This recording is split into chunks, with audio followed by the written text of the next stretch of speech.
Hey guys, so Maurice Andrew from NFT.London, and we are here today with Raymond Martin. Saint Martin. Saint Martin. Raymond Saint Martin. So, Raymond, before we get into it, how you doing today? How you finding the day so far? It's great. I think, having been to these NFT events, I'm going back to like 2019 in New York, it's great to see Europe show up. I feel like I told my team before we came that this is going to be a builder conference. Yeah. This isn't just a bunch of collectors running around flipping JPEGs. This is people that are building industry and building different segments of the industry. I was really curious to see how Europe would show up because we're in this building market right now. We've been hearing a lot of, not using the other B word as much, the bear market, probably more of a builder market. And so it's great to see London, but also Italy, Portugal, the Netherlands, Germany show up here and show up in force. It's been great. It is amazing that Europe can come together, especially for the NFT market. Like you're saying, it's been a great experience. So, have you spoken already, or are you going to speak? I did. I spoke earlier this morning. How did the talk go? I thought it was good. I wanted to be able to pass on kind of an update with what our company's done. We've had a lot of progress over the last, especially 6 months. Being able to create a bridge between multiple chains and track and trace the burning and recreation of assets. To make sure that we're not losing data and that we're not losing track of a digital asset when it's moved, for example, from Ethereum to Polygon and Polygon to Binance and Binance back to Ethereum. There's no real way right now to make sure that what you're looking at now in Ethereum is the original that was minted on Ethereum initially. Right. So we've created that tech to be able to track and trace. So I want to give everybody an update on that. It's amazing. And so it was good. It was good. Well, I think it was fairly well received. As people come up to me afterward and talk to me and say, I thought that was great, and they want more information on how we do it. Right. So, for sure. Yeah. So for someone like myself and maybe the rest of the community that's going to be watching this, what's a quick 101 of what you do or what your company does? So for us, we really look at historicity of things and provenance. Right. So if you think about just where things come from and authenticating that they are then, but then also capturing the historicity over time is really, really important for us. So when somebody finds a significant social or historical or legacy value or monetary value in an object, being able to take that object, bring it on chain, but then also connect it to similar objects to begin storytelling around historicity.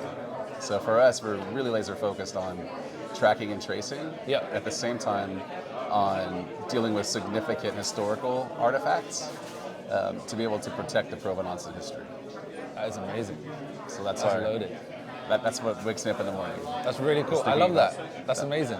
About how we can, because ultimately what comes out of two things that come out of that. One is we'll be able to capture and surface what we believe is the human heritage story. Right. Everybody. I firmly believe that we're all indigenous to this earth, and we allow cultures to separate us. But if we understood better who we are and that global heritage, who we are as a people, I think that this technology, do you need blockchain technology to do that? Right. No.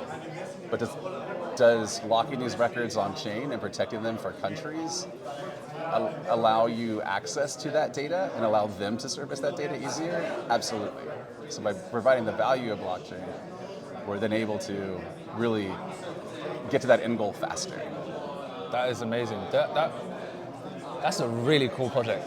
It's something that's definitely needed 100%, and especially in today and the future that's going to come as well. So what would you tell yourself at the beginning, if you could go back in time, if you could see where you started, what would you tell that version of yourself? What advice would you give that version of yourself? Yeah, I'd say just stay the course. It's going to take longer than you think. Don't get too high, don't get too low. Right. Stay in that middle ground, because what we're doing matters.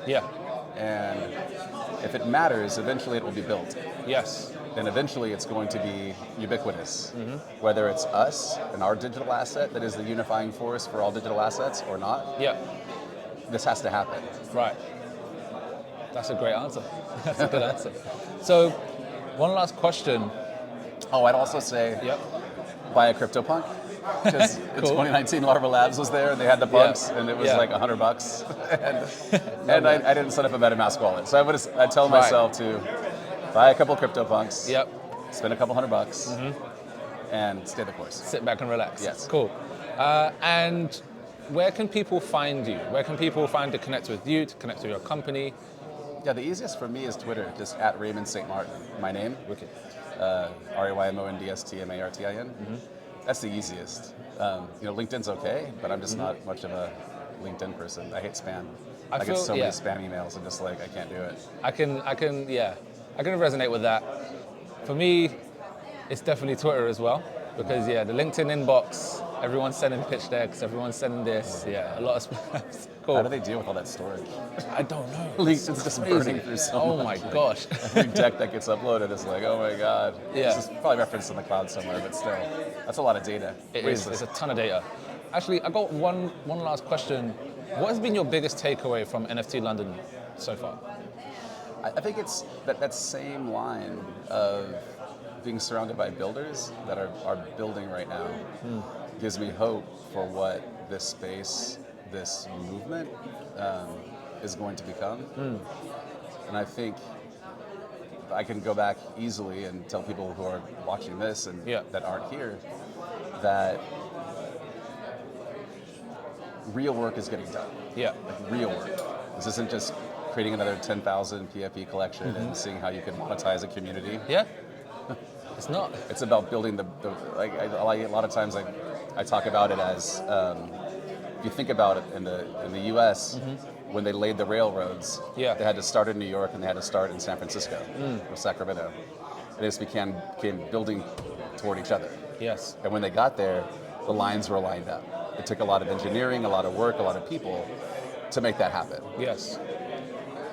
Now, there are railroad tie companies that are tying down the things. There are rocks and gravel companies, and there are all these different industries. Now, people were able to then ship cattle from Wyoming and Colorado to the East Coast, which improved their chances of living and improved their quality of life and give them more opportunity. So as we're building and we're laying down these rails, once they're connected, this is going to become the information superhighway. Wow. Because on this highway, you own what you create. Yes. You're not building somebody else's brand and building somebody else's company on your data and your backs and your leverage and your influence. You're owning what you create and what you make.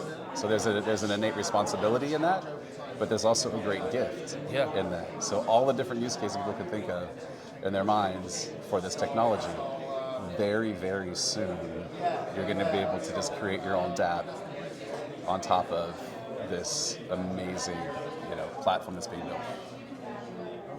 Raymond, wow, that's